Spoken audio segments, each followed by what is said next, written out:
ман Али Акбар дар соли 2018 яке аз блогерони бо муваффақияти Тоҷикистон ҳастам ки шоҳҷоиза аз YouTube бар ман сазовор гашт. Ин шоҳҷоиза танҳо нафароне соҳиб мешаванд ки дар каналашон 100 000 обуначӣ доранд. ин ҷоиза танҳо аз ман нест, балки аз ҳамаи мову шумо аст. ҳозир мо дар бораи ана ҳамин шоҳҷоиза аз YouTube барои шумо маълумот медиҳем. соҳиби ана ҳамин ҷоиза шудам.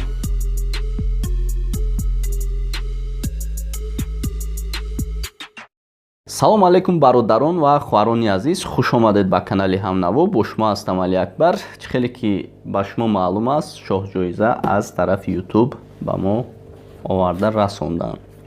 хуш, имрӯз мо дар бораи ана ҳамин шоҳҷоиза, яъне кнопкаи нуқрагин меган, яъне ба нафароне ки дода мешавад ки 100 000 обуначӣ доранд дар каналашон, ки хеле пешрафт карданд ва хостем дар бораи ана ҳамин суҳбат кунем.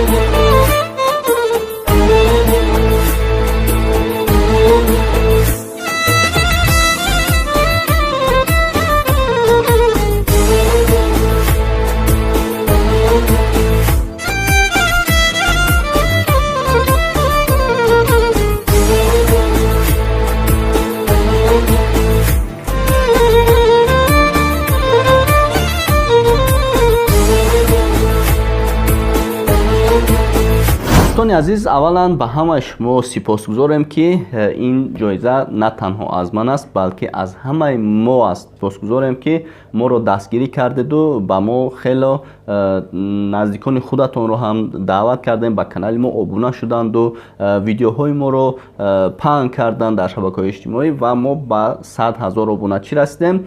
ин рости гап хело шуд ба ман равон карданашона. ман азбаски дар ватани азизамон будам, ин шоҳҷоиза ба Туркия овардагӣ буд ва ман нав аз ватан баргаштам. дар суроғаи хонае ки дар Туркия истиқомат мекунам, дар ана ҳамон суроға омад ва мо нав аз ватан баргаштему хостем дар бораи ана ҳамин шоҳҷоиза суҳбат кунем. канали мо дар сомонаи YouTube Ҳамнаво обуна шав ва аз видеоҳои нав бохабар бош.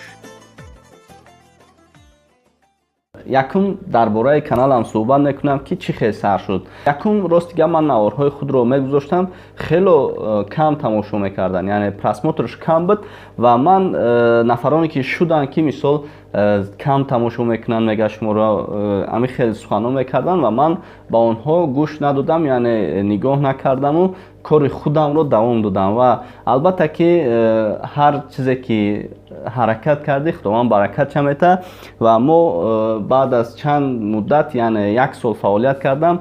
дар байни 1 сол худёзир каналам соҳиби 140 000 обуначӣ аст. ин хело рақами калон аст, барое ки дар Тоҷикистон нав сар шуд. ман сар кардам дар соли 2018.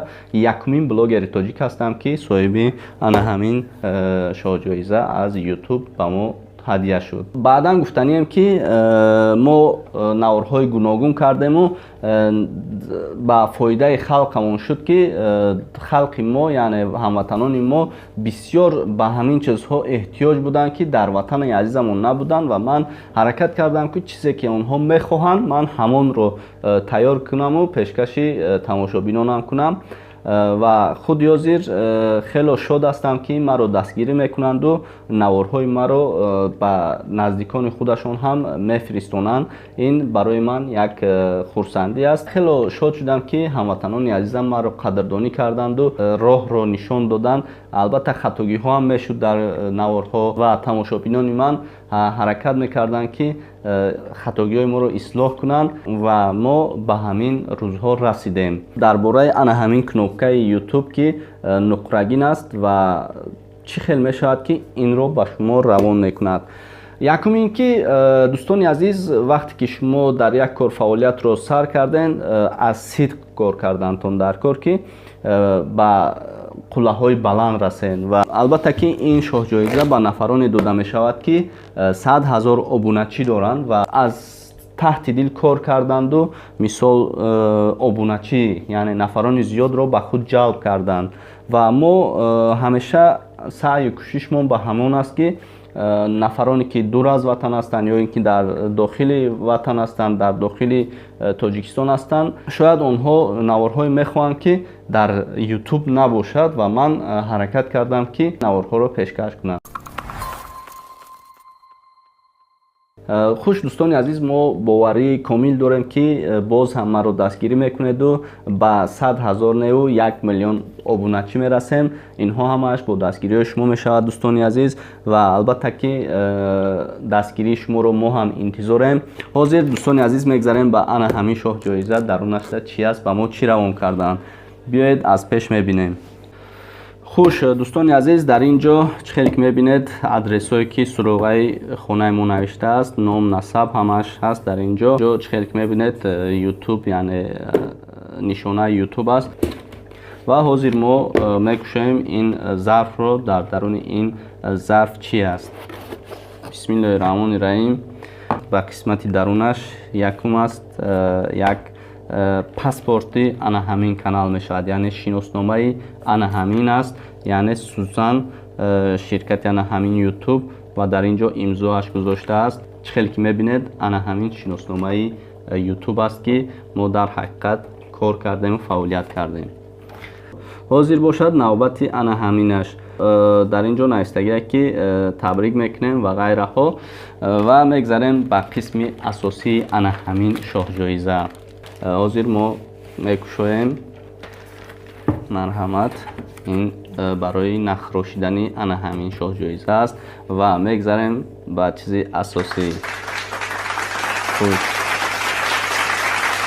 хуш дӯстони азиз, чизе ки мо интизор будем ана ба мо насиб гашт ва умедворам ки боз ҳам аз ин баландтароша мо соҳиб мешавем бо дастгирии шумо. худованд ҳар нафаре ки саъю кӯшиш дорад дар ин кор фаъолият дорад, ба ҳамаи шумо насиб гардонад.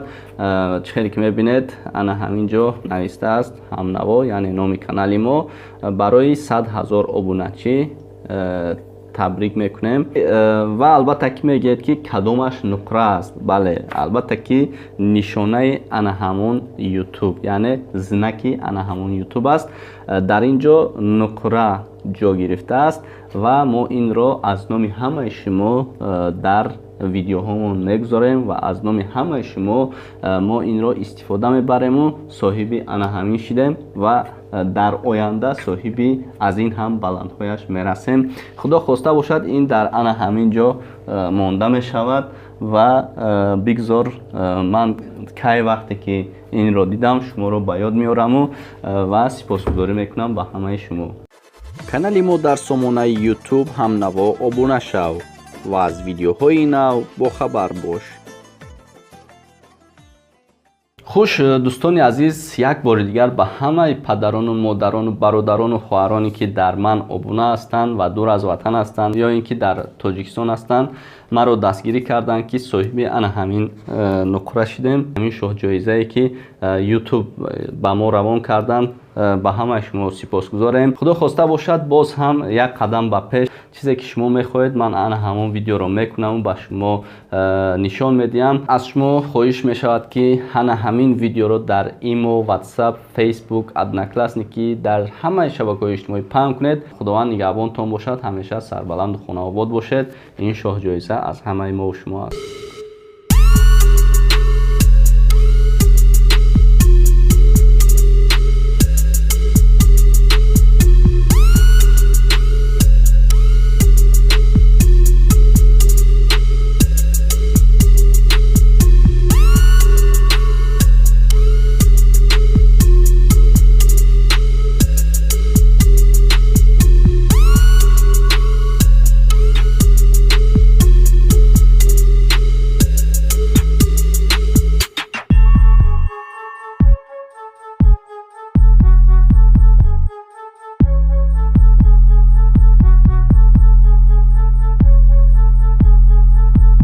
дар соли 2018 яке аз блогерони бо муваффақияти тоҷикистон ҳастам ки шоҳҷоиза аз ютуб бар ман сазовор гашт. ин шоҳҷоиза танҳо нафароне соҳиб мешаванд ки дар каналашон 100 000 обуначӣ доранд.